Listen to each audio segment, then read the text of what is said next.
Yun, isang pagpalang araw naman pong muli sa inyong lahat, mga mukoy at mga kamukay. Ngayon po ay magkakabit po tayo ng street light na worm na in-unbox po natin kanina. So, ayan. Bali may kaunti na po tayong nakabit, nasabit na po natin pero hindi pa po natin na-fix. Ayan po siya mga mukoy at mga kamukay. Oh.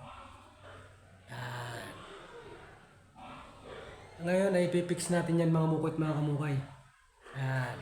Ngayon, ano nga ba ang paraan ng pagkakabit ng street light para sa mga kubla, para sa kub na design? So, ang paraang ginagawa ko diyan, mga mukit, mga kamukay, ang ginagamit ko na pangdikit diyan ay ano lang po. Ang tawag nito, cable tie po ang ginagamit ko, hindi na po ako gumagamit ng hindi pa ako gumagamit ng double sided tip kasi pagka double sided tip po ang gagamitin natin diyan, yung ating mga street light po na yan, ay pagka umiilaw ay umiinit po yan. Kaya pagka double sided po na tip ang ginamit ninyo, hindi po magtatagal. Talagang bibitaw po yan. Kaya ang parang ginawa ko para kapit na kapit po talaga, cable tie po. Tara po, silipin po natin kung paano ang pagkabit ng street light na cable tie ang pandikit. Tara! Ayan po siya mga mukit, mga kamukay. Cable tie po ang ginamit nating pandikit po sa worm na street light po natin. Dito po natin itinatapat yan sa may W clip mga mukit, mga kamukay. Kasi yung iba, ang paraan ng ibang pagkakabit na ito, ang ginagamit po nila double sided tip, tapos dito po nila ilinalagay sa siding dito sa labas. Yan, bali nakaganyan po yan. Dito nakalagay itong street light po na ilaw. Pero pwede rin naman yun. Okay lang naman yun na dito ilagay sa sa sidings dito sa labas.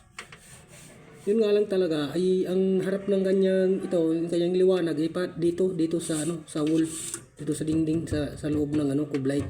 Kaya kakaunti na lang yung re-reflex dito sa labas. Iba sa setup na ganito, talagang kanyang reflex palabas ay maliwanag na maliwanag po. At saka yun naman po talaga ang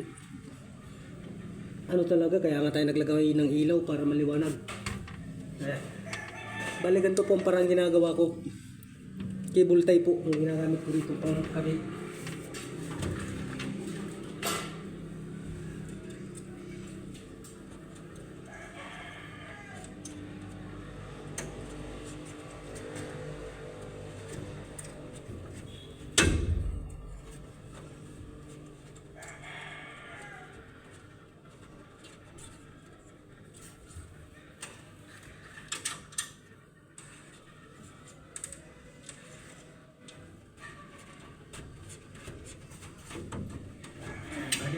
Dito lang po tayo maglalagay ng cable tie sa sa W clip po.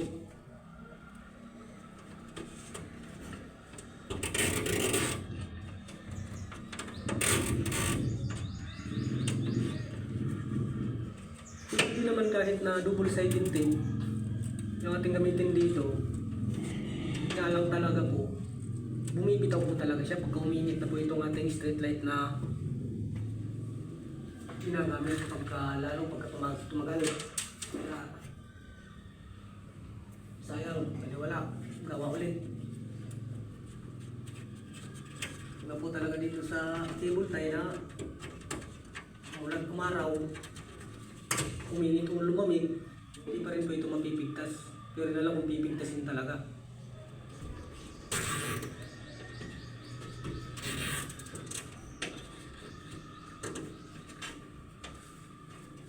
Tsaka mababanat mo po siya ng gusto. Talagang street light talaga.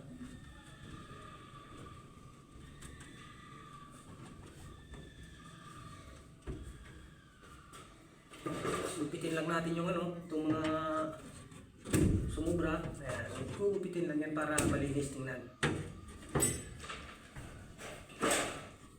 So ayan mga mukit, mga kamukay. Nakita nyo naman.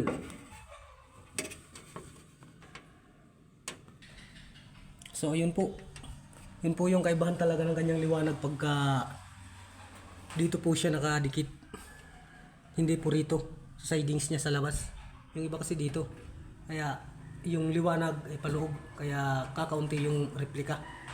Iba sa ganyan na, ayan talagang kitang-kita yung kitang-kita yung liwanag ng Cube Light. Ayan.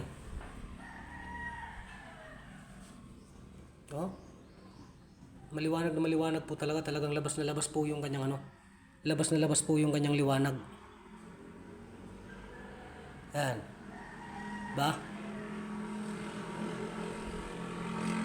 Ayan. Pwede rin naman sa siding. Nasa sa inyo na yun kung saan nyo gustong ilagay. Pero iba pa rin po talaga pagka dun sa sa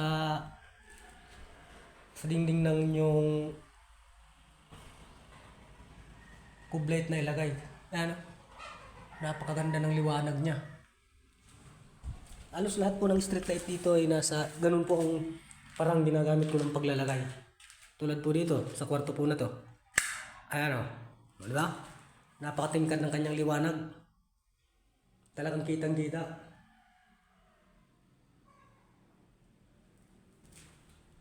Pagka sa sidings po kasi ninyo ilinagayan, naku po,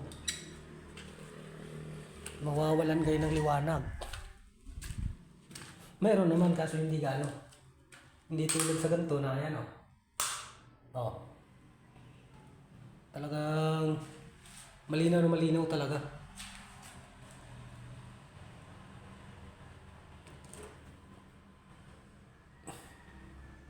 Ayan ko yun. Diba? So yan. So yun. Hanggang dito na lamang po muna muli mga mukay at mga kamukay. Payata po. Pa-like at pa-share na rin po. Tsaka pa-subscribe naman dyan. Ayan, doon sa ating munting YouTube channel, Bitboy Vlog po tayo ron. So yun, hanggang dito na lang. Marami pong salamat at bye-bye!